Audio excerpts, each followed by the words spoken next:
Por que tu sai do Rio Branco e vai para o Brasil? Por uma questão financeira na época. Porque na realidade, a gente era e até hoje, sim, rio-branquista no caso. Tá. Só que na época, a gente estava começando um trabalho, que o trabalho está até hoje, que hoje começou o meu pai, depois eu e o João, e hoje o meu filho está tomando conta do negócio. Era uma dificuldade grande, e eu recebi uma proposta de dinheiro muito boa, eu e o João, e a gente resolveu ir para o Brasil, justamente por isso. E aí, e nesse ano como é que foi? O Brasil se rearma para ganhar um título que não ganhava o que há quase 47 anos. 47 anos.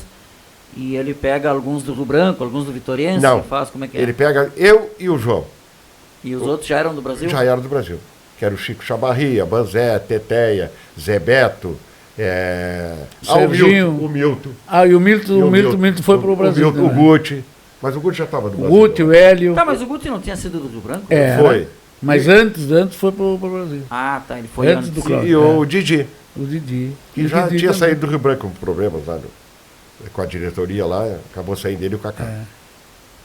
Tá, e aí então o Brasil arma esse time. Como é que foi esse título aí? Como é que foi essa conquista? Essa conquista foi assim, nós ganhamos o campeonato invicto, não perdemos nenhuma partida. Invicto? Sim, invicto.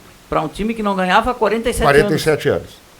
Nós ganhamos o campeonato invicto e o jogo chave do campeonato, foi aqui no Brasil. Ganhamos do Rio Branco 1-0, gol meu.